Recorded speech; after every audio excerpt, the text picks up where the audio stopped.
Olá a todos, eu me chamo Paulo Apolônio Filho, sou residente do terceiro ano de serviço de neurocirurgia aqui no Hospital de Base e dando continuidade ao nosso curso de neurocirurgia oncológica, hoje eu vou falar um pouco sobre as síndromes neurocutâneas. Bom, as síndromes neurocutâneas representam um grupo heterogêneo de doenças e que vai afetar, como pela própria origem do nome, dois principais sistemas, né? A pele e o sistema nervoso central.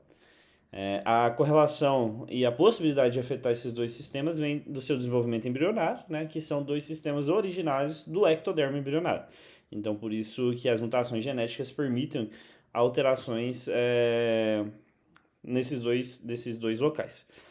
E a gente vai ver, aqui há um componente de uma herança genética importante, né, com diferentes mutações já cientificamente correlacionadas e que a gente vai acabar citando também. Historicamente, né, Jan van der Hoff descreveu inicialmente essas alterações no início do século XIX, perdão, do século XX, e ele era um oftalmologista, né, alemão, e conseguia correlacionar a presença de algumas alterações clássicas no exame físico ocular com algumas outras alterações sindrômicas que ele observava nesses pacientes. E ele inicialmente chamou essas síndromes de facomatose. Mais à frente, Paul Ivan Yakovlev, em 1931, deu-se o nome a essas síndromes de síndromes neurocutâneas. Até que, mais no final do século XX, a gente conseguiu, com o avanço genético, catalogá-las e entendê-las melhor cada síndrome, e é o que a gente vai citar aqui à frente. Muitas dessas síndromes, como a gente disse, vai ter um componente genético importante, né? E aqui mostra algumas das cascatas mais afetadas, né? Geralmente são síndromes que se correlacionam com a cascata do mTORC e do Agarrase, que são basicamente duas cascatas muito correlacionadas à questão da proliferação celular e que com mutações consequentemente alterações de proteínas nessas cascatas acaba favorecendo uma proliferação celular descontrolada e a formação de processos tumorais. Então, a relevância clínica, principalmente neurocirúrgica para essas lesões, é a alta prevalência tumoral, né?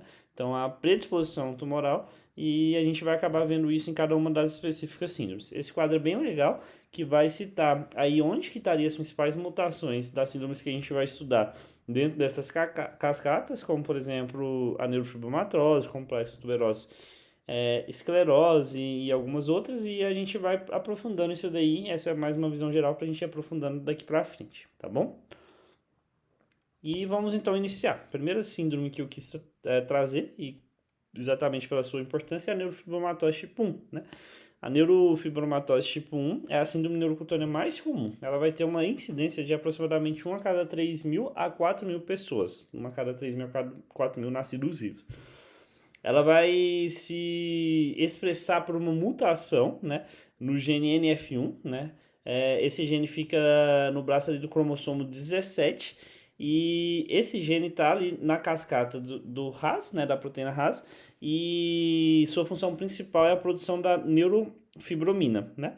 E, consequentemente, como a gente falou, né, com a produção, a formação de uma neurofibromina não funcional, a gente vai ter uma down regulation, né, um controle da proliferação celular prejudicado, e aí naquela cascata, com a produção no final do mTORC e tudo mais, a gente vai predispor uma proliferação celular descontrolada e a formação de tumores, né? Ela tem uma prevalência assim, de 50% para casos familiares, com uma herança autossômica dominante, e o restante com casos esporádicos. Uma doença multissistêmica que vai afetar primariamente a pele, o sistema nervoso central, o sistema nervoso periférico, olhos e o sistema músculo-esquelético. Os critérios de diagnóstico foi definido pelo NIH em 1987 e tem que ter presença de 2 ou mais. Na pele, a principal manifestação que a gente vai ver são as manchas café com leite, né? Então, a gente, para ser um dos critérios, tem que ter 6 ou mais manchas café com leite, sendo que em crianças pré-púberes essas manchas têm que ter pelo menos 5 milímetros e após a puberdade elas têm que ser maior, né? Pelo menos 15 milímetros. Também a presença dos neurofibromas, né, que são alterações do sistema nervoso periférico, com a proliferação celular das células ali do sistema nervoso periférico, seja 2 neurofibromas ou pelo menos um neurofibroma plexiforme, que a gente também vai ver. As sardas, também características nas regiões axilares ou inguinais, que a gente chama de sinal de Crowley. O glioma, a presença de glioma de vias ópticas, 2 ou mais nódulos de Lisch, que são os amartomas retinianos, amartomas, não hematomas, ficou errado aí no slide, mas só ponderando a correção.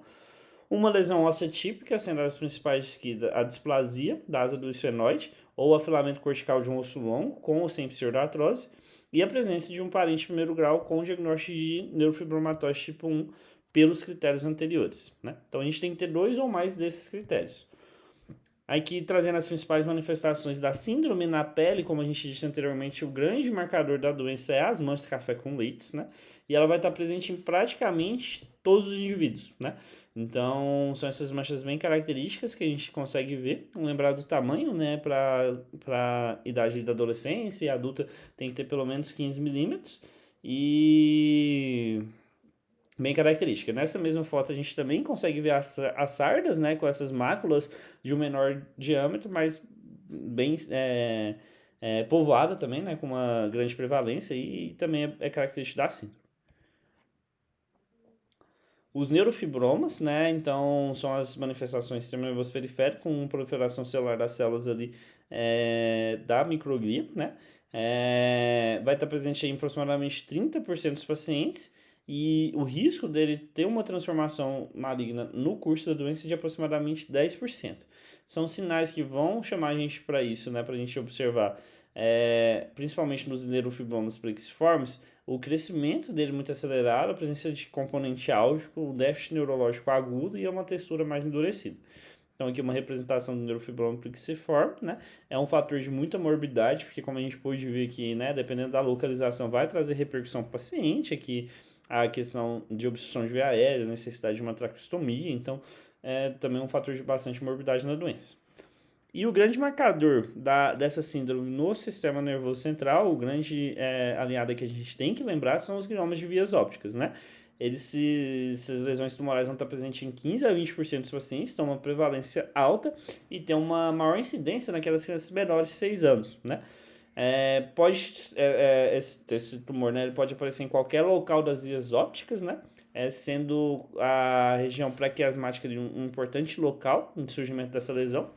Os principais sintomas que vão chamar a nossa atenção é a redução da acuidade visual, alteração na percepção da cor, uma proptose ocular, além da presença de endocrinopatias pela compressão da hipofisária também pode ser uma das manifestações.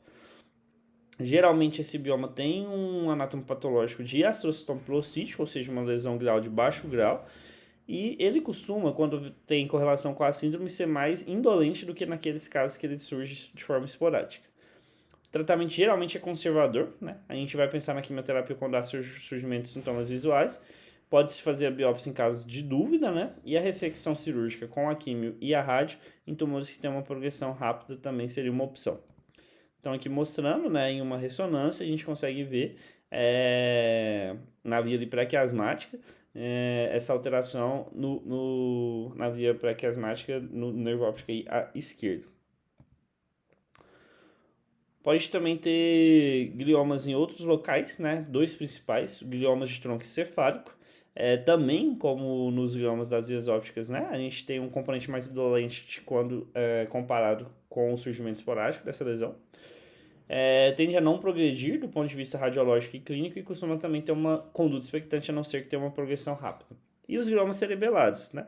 Também geralmente como astrocitoma pilocítico, pode ter geralmente ali próxima ao quarto ventrículo, né, no componente subependimário, e nesses casos a gente pensa numa conduta cirúrgica pelo risco, e principalmente na presença, né, de alterações da circulação licórica com a hidrocefalia. Outro tipo de manifestação do sistema nervoso central são alterações inespecíficas, né, que a gente tem nesses pacientes, então bastante prevalente, até 80% dos pacientes vai ter essas alterações radiológicas, que é expressada como um sinal hiperintenso no T2 e no FLAIR e isointenso em T1 sem realce ao contraste. Então a gente chama isso de Undefined Bright Objects, sigla UBS, né, em inglês, e são alterações que a gente tem uma alta prevalência também dentro da síndrome. A localização principal desses sinais de alteração das sinais de intensidade na ressonância é subcortical, nos gânglios da base, tálamo troncocefálico e cerebelo. Costuma ter uma resolução espontânea e podem corresponder tanto a amartomas, heterotipia, foximerização normal ou até mesmo grama de baixo grau, mas costuma ter mais correlação com essas outras citadas anteriormente, e por isso que geralmente não requer uma conduta específica do ponto de vista cirúrgico. Então aqui essas representações, né, com essas alterações de sinais difusas aí, então em diferentes regiões, ali principalmente em núcleos da base, mas no tronco, também em outras áreas, expressada, né, pelo hipersinal em T2 flare e isointensa ali, né, no T1. E outras alterações neurológicas relevantes dentro do escopo da síndrome da neurofibromatose tipo 1 seria o déficit cognitivo, além de alterações autonômicas viscerais, como a desmotilidade intestinal e displasia neuronal intestinal. No exame físico ocular, a gente pode ter os nódulos de Lisch, né, que são os amartomas de íris. Tem uma alta prevalência, 95% vão ter, né, acima de 20 anos de idade, e geralmente eles não repercutem com alterações oculares. E nas manifestações musculoesqueléticas, as principais seriam displasia da asa do esfenoide, o afilamento cortical de um osso longo, pseudoartrose, deformidades torácicas, principalmente da coluna, né? Então, questão de escoliose e tudo mais também bastante prevalente na síndrome, além da osteopenia e osteoporose. Também tem algumas outras, principalmente correlacionadas com as malformações vasculares, né? Estenose artéria renal e, consequentemente, um quadro de uma hipertensão secundária. Doença moya-moya-like, né? Então, as alterações típicas da síndrome de moya-moya cerebral, né? Neurológica, também pode estar expressa no contexto da síndrome de neurofibromatose tipo 1. Aneurismas cerebrais e tortuosidades dos vasos intracranianos são outros exemplos. O tratamento, né, para os tumores de bainha neural, então os neurofibromas e, enfim, geralmente vai requerer ressecção local se a gente tiver um quadro, né, um tumor ressecável e sintomático, ou quando a gente está suspeitando de malignização. Há alguns estudos aí, né, também com inibidores de MEK para pacientes de 2 a 18 anos de idade, quando os neurofibromas plexiformes forem ressecados. E a gente também pode ponderar, junto com a equipe da ONCO, né, quimio-radioterapia quando malignização. Os demais tumores vai depender do manejo usual conforme a localização e o subtipo tumoral. Sempre lembrar que, né, a gente está falando de síndromes com múltiplas manifestações, né, síndromes que predispõem lesões tumorais, então a gente tem que ter um segmento multidisciplinar com esses pacientes, né, a gente faz um exame geral anual com vigilância, por exemplo, da curva pressórica, pela presença da estenose da artéria renal, uma avaliação oftalmológica anual, acompanhar o desenvolvimento neuropsicomotor da criança. A gente pode também fazer RM seriadas para os tumores intracranianos, apesar de que RM de rastreio, né, na síndrome não é indicada, tá? Então é só quando a gente passa a ter algum tipo de sintomatologia mesmo. E também a mamografia anual para mulheres acima de 30 anos. Existe a síndrome de Legius, né? Ela está dentro do contexto, então em pacientes semelhantes à neurofibromatose tipo 1, mas com uma mutação diferente, né? Não no NF1, mas sim no SPRED1, né? Então, 5% desses pacientes vão acabar tendo critérios para fechar NF1. Algumas características vão estar presentes da neurofibromatose tipo 1, como por exemplo as manchas e as presenças de sarda. Todavia, algumas outras alterações, como os nódulos de Lisch, neurofibromas, gliomas de via óptica, não vão estar ausentes, né? E geralmente é uma síndrome com componente mais indolente e com menor risco de complicações. Seguindo, a segunda grande síndrome que eu gostaria de trazer seria a neurofibromatose tipo 2, né? Então, a neurofibromatose tipo 2 é também uma síndrome autossômica dominante, né? E predispõe à formação de tumores benignos, tanto do sistema nervoso central, quanto a alterações oftalmológicas e lesões neurocutâneas, né? Então, é sempre essa correlação do ectoderma, né, ali na pele, no sistema nervoso central e, consequentemente, também sistema nervoso central na questão visual. Ela é bem menos frequente, com uma prevalência em torno de 40 mil nascidos vivos, e aqui a gente vai ter uma mutação no gene NF2, né, que está ali no braço do cromossomo 22, né, esse gene é responsável na cascata ali pela produção da proteína chivanomina, ou mirlina, que participa da sinalização do crescimento celular, né, e aí, numa mutação dessa, a gente vai passar a ter um crescimento celular descontrolado e, consequentemente, formação tumoral. Ela também pode ser conhecida como a síndrome MISM, né? Com a presença de múltiplos tumores, como, por exemplo, tivanomas, os principais, meningiomas e ependimomas. A síndrome ela pode se apresentar com dois fenótipos diferentes, sendo o mais grave, que é o fenótipo Richard, né? Então, geralmente traz uma apresentação precoce, com uma grande carga tumoral, e o fenótipo de Gardner, que é mais leve, com uma apresentação tardia e geralmente traz tivanomas isolados. Na neurofibromatose tipo 2, a gente tem os critérios diagnósticos pelo NIH, né? Mas tem alguns outros também que eu vou citar. Então, pelo NIH, para a gente definir, a gente tem um achado que é definidor da síndrome, que seria a presença de tivanomas vestibulares bilaterais, né? Além disso, também a gente pode ter um parente de primeiro grau, pai, irmão, filho, com neurofibromatose tipo 2, e o paciente tendo um chivanoma vestibular unilateral, ou um dos seguintes: meningioma, chivanoma, glioma, neurofibroma e a opacidade subcapsular posterior do cristalino. Já pelos critérios de Manchester, que é os que a gente até mais usa, a gente vai ter aí de novo a presença dos chivanomas vestibulares bilaterais como definidor da síndrome, né? Ou a presença de um parente de primeiro grau com NF2 e o paciente tendo um chivanoma vestibular unilateral, ou dois dos seguintes, né? O meningioma, chivanoma, glioma, neurofibroma e a opacidade subcapsular posterior do cristalino. Além disso, a gente também pode ter a presença de um chivanoma vestibular unilateral e dois dos seguintes, independente da correlação com o parentesco, né? E também pode ser definido como presença de múltiplos meningiomas, ou seja, dois ou mais, associado a um chivanoma vestibular unilateral ou dois dos seguintes também. Para gerar menos confusão, a gente tem esse esquema representativo, né? Então, para a gente definir a síndrome, a gente tem que ter ou a presença dos chivanomas vestibulares bilaterais, que já confirmaria a síndrome, ou a presença de um parente do primeiro grau, né? Com NF2 e um chivanoma vestibular unilateral, ou dois dos seguintes, né? O meningioma, chivanoma, glioma e o posterior subcapsular, a opacidade subcapsular posterior do cristalino, né?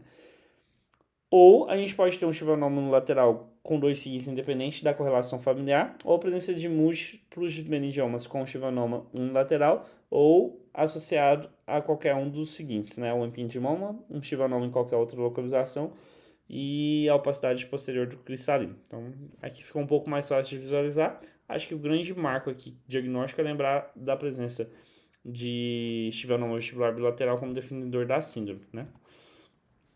As manifestações clínicas na pele, né?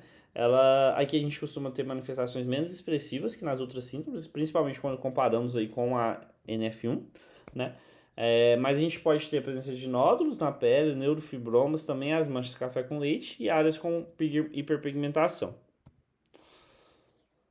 O grande achado, né, o grande carro-chefe aqui é a presença dos chivanomas vestibulares bilaterais, que são patognomônicos, né? Geralmente, no curso da síndrome, esse paciente vai apresentar com tinitos, déficit auditivo progressivo, sintomas vestibulares, pode fazer paralisia facial, dependendo do tamanho também pode fazer hidrocefalia e até comprimir o tronco cefálico. Tem uma evolução muito variável, né? Pouco previsível, né? Geralmente pode ter cursos ali de períodos de doença com crescimento maior, outros com curso mais indolente. Geralmente tem uma classificação pela classificação da OMS tumoral como grau 1, né? E geralmente costuma ser diagnosticado quando no escopo da síndrome mais precoce do que os chivanomas esporádicos.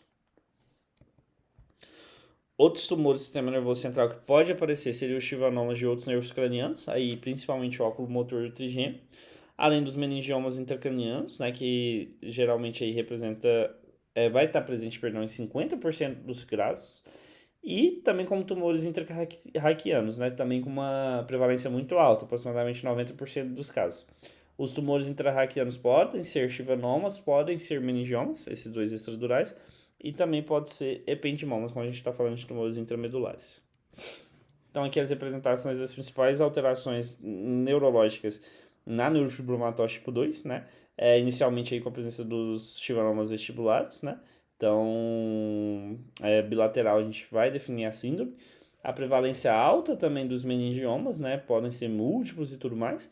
E as alterações também na coluna, né? Com a presença de diferentes tipos de tumores, sendo os principais o schwannoma e o ependimoma. No manejo, né? Então, a cirurgia, né? Para os schwannomas, a gente vai costar operar, né? Quando a gente ainda não tiver uma perda significativa da audição, ou dependendo de como isso for apresentando clinicamente com uma perda rápida, né? Vai ter um melhor prognóstico auditivo quando ressecados em tumores de menor tamanho, né? Tanto pelo efeito de massa quanto os déficits que podem já estar presentes. E a gente vai ter, infelizmente, uma grande taxa de recorrência e déficit auditivo também do nervo facial permanente, né? Radiocirurgia vai ter uma boa resposta quando a gente estiver falando de tumores unilaterais. E quimioterapia, né? Existem alguns estudos com bevacizumab para tumores de rápido crescimento, com aí uma possível correlação de melhora auditiva. Os demais tumores costumam ter uma conduta expectante, né? E o tratamento vai ser cirúrgico quando a gente estiver visualizando uma rápida progressão associada a sintomas neurológicos. Então, esses pacientes também requerem esse acompanhamento multidisciplinar, né? A gente pode programar aí uma ressonância de controle, geralmente anual, entre os 10 a 20 anos de idade, e a partir disso a cada 3 a 5 anos. Além da avaliação multidisciplinar dermatológica, auditiva e oftalmológica, né? Geralmente são pacientes que vão acabar evoluindo, né, para perda auditiva progressiva, né? A maioria vai ficar surda em algum momento da vida. E a gestação também é um fator de risco que pode, não que é um fator de risco, né, mas é um fator de modificador aí da doença que pode acelerar o crescimento dos tumores no nervo craniano. Um diagnóstico diferencial, né, com a neurofibromatose tipo 2 é a schwannomatose, né? Então, uma doença mais recente, que também vai estar ali associada a uma inativação do gene NF2, mas sem afetar as células germinativas. Geralmente, a gente vai ter dois tipos de apresentação com duas linhagens de mutação diferentes, né? E a clínica vai sobrepor e vai ter uma proximidade muito grande com neurofibromatose tipo 2 sendo um dos principais diagnósticos diferenciais, né? Geralmente a gente vai ter a presença de schwannomas e aqui muito característica a presença de dor crônica neuropática e nociceptiva, né?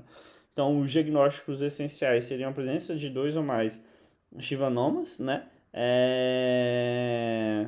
E a presença de um schwannoma unilateral. Quando a gente está falando de schwannomas vestibulares bilaterais, aí não entra aqui. Isso é um definidor de neurofibromatose tipo 2, né?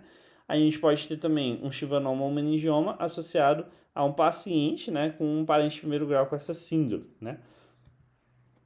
Então, a gente não vai falar de schwannomatose se a gente estiver falando da presença de mutação de NF2 células germinativas, isso vai fechar para NF2, quando o paciente tem todos os critérios de NF2. Quando o paciente tem um parente de primeiro grau já com neurofibromatose tipo 2, e quando a gente também estiver falando de schwannomas apenas restrita a sítios de radioterapia prévia, né? O tratamento vai ser a ressecção de schwannomas sintomáticos para aliviar a dor local e sabendo, assim, conversando bem com o paciente que a depender ali, a própria cirurgia pode também piorar essa dor. Mas geralmente são pacientes que não têm uma repercussão tão grande no prognóstico, uma expectativa de vida normal. A nossa terceira principal síndrome para a gente comentar hoje é o complexo de esclerose tuberosa, né? Ela também é conhecida como doença de Bournonville. Tem também um componente, né, uma síndrome autossômica dominante, e ela vai levar ao desenvolvimento de amartomas de vários órgãos, incluindo a pele, cérebro, olhos e rins, né? Tem uma incidência a cada aproximadamente 6 mil nascidos vivos, podendo variar isso daí na literatura. Geralmente essa síndrome tem uma prevalência de 70% dos casos ser esporádico, né? Sendo o restante relacionado a essa herança autossômica dominante. A mutação aqui vai ser no TSC1, que é o gene responsável pela produção da armartina, tá no cromossomo 9. ou no TSC2, né, que também é o outro gene desse componente responsável pela produção da tuberina no braço do cromossomo 16. Ambos, né, essas duas produtos finais, essas duas proteínas, são dímeros que vão inibir aquela sinalização da cascata Ras e também vai estar relacionada à questão controle de proliferação celular e surgimento de lesões tumorais. Ela pode estar presente em vários locais, né, as manifestações tumorais relacionadas a essa síndrome, né, e trazer, consequentemente, diferentes sintomas, né. A gente vai focar nas alterações neurológicas e na pele, né, mas a gente pode ter componentes aí de alterações no pulmão, no coração, no rim, então, diferentes locais aí de manifestação. Então, para fechar o diagnóstico, né, os critérios foram publicados em 1998 e atualizados em 2012, quando passou a adotar como critério as mutações desses dois genes, né. Um diagnóstico definitivo do complexo de esclerose tuberosa vai ser caracterizado da seguinte maneira, né? Ou a gente vai ter uma identificação do gene, né? Seja no TSC1 ou TSC2, não precisa ser nos dois. Ou a gente vai ter a presença clínica, né? Com duas características principais, ou uma característica principal e duas características menores. As características principais, e que são as grandes manifestações da doença, são as seguintes, né? Na pele, a gente pode ter máculas hipomelanóticas, então as presenças de alterações da coloração da pele, geralmente elas vão ser em número para fechar o diagnóstico, né? Maior que 3 e com pelo menos 5 milímetros de diâmetro. A gente pode ter os angiofibromas ou os adenomas sebáceos, ou a placa cefálica fibrosa, também maior que 3. Os fibromas sublinguais ou ungueais, maior que 3 também. Mancha Chagré, né? Múltiplos hematomas de retina, múltiplos tubérculos corticais, linhas da migração radial ou ambos, os nódulos subepidimários, sistema nervoso central, também maior que 2, a presença do SEGA, né? O astrocitoma de células gigantes subepidimal, o tumor cardíaco que a gente tem como manifestação na síndrome é o rabdomioma cardíaco, a alteração pulmonar com a linfangliomatose, ou também angiomiolipomasma, tá? É maior que 2. Então, essas outras não estão características da nossa área. Alguns critérios menores seriam lesões cutâneas do tipo confete, né? Diferentes pequenas máculas ali. Corrosão do esmalte dental, fibromas intraorais, mancha crônica na retina, múltiplos cistos renais, amartomas não renais e lesões ósseas escleróticas. Das manifestações clínicas, né, então as manchas hipocrômicas, além da presença dos fibromas aí na linha média, né, então como a gente vê na foto à direita, e a face, né, também com a manifestação bem característica da doença também, a gente observa bastante, né, surgindo então essa face típica, né, representada aí com os adenomas, né, faciais, então bem característico também. E no sistema nervoso central, né, as alterações do sistema nervoso central vai estar presente ali em praticamente todos os indivíduos com complexos, né, com a síndrome, e vai trazer repercussões clínicas graves, como por exemplo a epilepsia, que geralmente se inicia ali na criança como mioclonia infantil na criança, né, mas depois acaba evoluindo com crises generalizadas mesmo. Pode também se manifestar com autismo, né, no complexo do autismo, retardo no desenvolvimento e dificuldade na aprendizagem, né?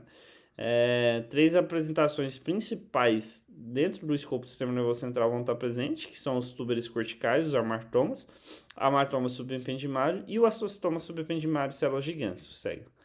Então, aqui são esses 3 representados, né? E vamos falar um pouquinho sobre cada um desses, né?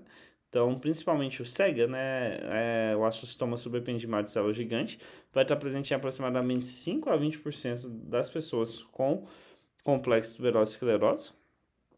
esclerose tuberosa. Geralmente vai se manifestar ainda na infância, sendo uma média de idade de manifestação aos 11 anos de idade. Provavelmente eles se desenvolvem, né, a partir dos amartomas subependimários, localiza-se ali próximo ao forame de Moore, mede aproximadamente 5 milímetros inicialmente, mas tende a ter um crescimento progressivo e um realce ao contraste. Pela localização principal, manifestação e que vai fazer a gente agir, né, na maioria das vezes seria a hidrocefalia, né?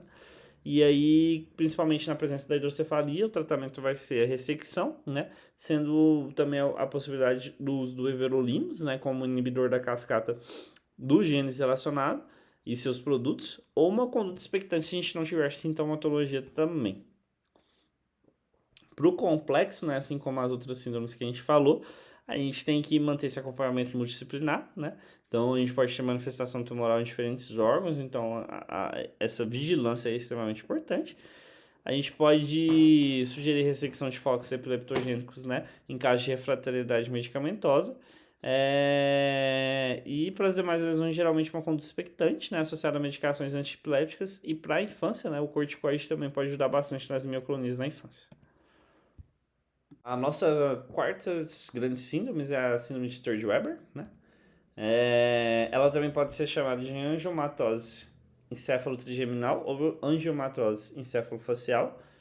Ela é uma síndrome de malformação vascular, né? Então aqui a proliferação celular principalmente relacionada a esses componentes, que vai envolver a pele, o cérebro e os olhos, perdão. Geralmente tem uma prevalência de 1 a cada 20 a 50 mil nascidos vivos, né? É bem menos frequente, como a gente pode ver. E ela vai estar relacionada à mutação no gene GNAQ no braço do cromossomo 9, né? E pode também se manifestar como mosaicismo, né? Então, nem sempre a não identificação exclui a síndrome. A gente pode estar apenas no quadro de mosaicismo, que vai estar presente em alguns locais e outros não. Ela não é hereditária e nem associada a neoplasias, né? Que a gente vai ter realmente uma proliferação excessiva capilar, né? Então, as manifestações clínicas características da síndrome é a atrofia e calcificação cortical, então o componente do sistema nervoso central seria esse, né? E o nervo facial, né, uma mancha tipo vinho do Porto, no dermatoma ali, né, de V1 ipsilateral. Então, do ramo, né, V1 do trigêmeo ipsilateral, a alteração cerebral. Na ressonância, o aspecto no sistema nervoso central gera essas características, né, de calcificações de trem e geralmente com uma predisposição pelos lobos, né, parietais e occipitais. Pela atrofia e a consequência que isso traz, né, a gente pode ter sintomas, né, neurológicos, principalmente uma hemiparesia e uma hemianopsia. Outras manifestações que a gente pode ter seria a epilepsia, né? Então, geralmente vai estar presente em 80% dos casos. A gente pode ter manifestações de baixo fluxo, né? Stroke-like, cefaleia, dificuldade na aprendizagem, exoftalmia e também o glaucoma ipsilateral, hemangioma capilar óculo-meningeal, malformação venosa cerebral, angioma retiniano e também deficiência do hormônio de crescimento. Para dar o diagnóstico, a gente vai ter que ter pelo menos 2 entre os seguintes critérios, né? A presença da angiomatose leptomeninge, a mancha, né, facial e o aumento da pressão intraocular. Tratamento, né, principalmente a principal consequência vai ser a epilepsia, né? Nesses casos, o fármaco anticonvulsivante de escolha é a oxcarbamazepina, principalmente porque geralmente são crises focais, né? A alternativa seria o levetiracetam topiramato. E em caso de refratariedade, a gente poderia pensar em abordagem cirúrgica para epilepsia, né? No caso, seria uma hemispherectomia ou cirurgias funcionais. O AS é controverso, mas ele pode ajudar nos eventos stroke-like. Para as lesões na pele, né? A mancha, no caso, aí, a laser terapia também é uma opção. E para deficiência de crescimento, a reposição hormonal. E a última grande síndrome neurocutânea que eu quis trazer é a doença de von Hippel-Lindau, né? Então, essa é uma outra síndrome genética que vai predispor ao desenvolvimento de tumores benignos ou malignos, principalmente no sistema nervoso central, incluindo a retina, rins, glândulas adrenais e pâncreas, né? Também tem uma herança autossômica dominante, mas pode surgir de forma esporádica em 20% dos casos. Tem uma prevalência de 1 a cada 36 mil nascidos vivos. E aqui a gente vai ter uma mutação do gene VHE, né, que está ali no cromossomo 3.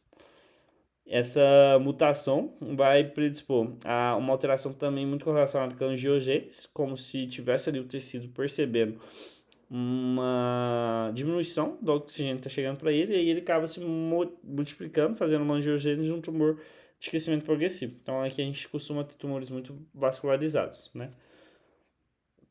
As manifestações clínicas e suas prevalências, né? Então, a gente pode ter lesões tumorais em diferentes locais, né?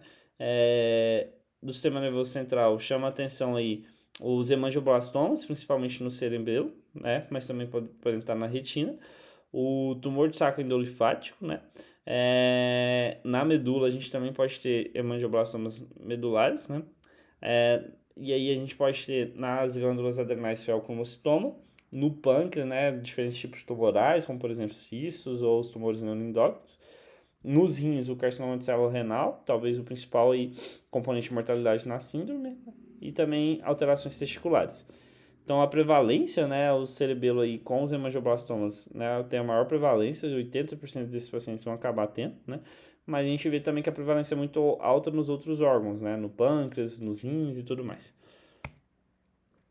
A gente vai classificar a síndrome em dois principais tipos, né, pela presença ou não do feocromocitoma, né, sendo que quando a gente tem a presença, a gente pode ter a presença dessa síndrome, né, com ou sem o câncer renal, que daí seria com, né, o tipo 2A e sem o tipo 2B. E a gente pode ter só o feocromocitoma, né, sem correlações com outros tumores, e seria o tipo 2C. Então, a gente tem duas escolas principais para o critério diagnóstico, né, que seria a escola holandesa e a escola dinamarquesa, né. Para a escola holandesa, os critérios clínicos seria ter a presença de um histórico familiar positivo, com a presença de um tumor relacionado à síndrome, né? Nesse caso, ou um parente primeiro e associado a um parente primeiro ou segundo grau com o diagnóstico de von Hippel-Lindau. Se a gente não tiver histórico familiar, a gente tem que ter duas ou mais manifestações relacionadas à síndrome, né? Já no critério dinamarquês, quando a gente tem um histórico familiar, a gente tem que ter uma manifestação relacionada e o parente, né? Mas quando a gente não tem, a gente pode ter ou duas manifestações relacionadas a síndromes, né, principalmente o hemangioblastoma, ou um hemangioblastoma e, se a gente tiver, perdão, dois hemangioblastomas já refere diagnóstico, ou se eu tiver um hemangioblastoma e uma outra manifestação, né. Os tumores que entram, né, seriam principalmente hemangioblastoma retiniano, sistema nervoso central, carcinoma de células renais, feocromocitoma, né. E para os critérios holandeses entra também paraganglioma, cistos renais múltiplos e cistos pancreáticos múltiplos. Então, grande aqui, né, dentro do ponto de vista neurocirúrgico, o principal ator é o hemangioblastoma cerebelar, né? Vai ter uma prevalência de 44 a 72% nos pacientes com von Hippel-Lindau. Geralmente esse diagnóstico aparece quando relacionado à síndrome 10 anos antes, comparativamente quando a gente tem um hemangioblastoma esporádico. Costuma ter um crescimento mais acelerado. Os sintomas vão estar relacionados, né, ao efeito de massa. 93% vão estar localizados nos hemisférios cerebelares. E ele vai ter um curso aí variável, com algumas áreas de mais aquiescentes, né? E outras com um componente mais indolente, outras com crescimento mais rápido, né? E aí podendo trazer mais sintomas. Então aqui uma representação, uma ressonância, corte sagital, a gente consegue ver bem, né? Geralmente esses tumores apresentam com um componente sólido e um componente cístico, né? Então a gente costuma ter esse nódulo mural com esse outro componente cístico importante. O tratamento também requer um acompanhamento multidisciplinar, né, e periódico. A ressecção cirúrgica vai ser indicada quando a gente tiver lesões sintomáticas, sendo uma possibilidade também, se não for uma lesão tão extensa, tudo mais a radiocirurgia, né? Geralmente a gente precisa manter um controle periódico para as lesões assintomáticas. Existe aí um fármaco em estudo, né, o belzutifan, que vai estar principalmente, né, nas fases atuais dos estudos indicados para quando houver a presença de carcinoma de células renais, hemangioblastomas do sistema nervoso central e os tumores neuroendócrinos pancreáticos, provavelmente os tumores mais graves aí relacionados à síndrome, né? E sempre fazer uma pesquisa ativa de feocromocitoma e abordá-lo cirurgicamente quando for uma lesão ressecável. Bom, essas foram as minhas referências usadas para a aula de hoje e agradeço aí a atenção de todos.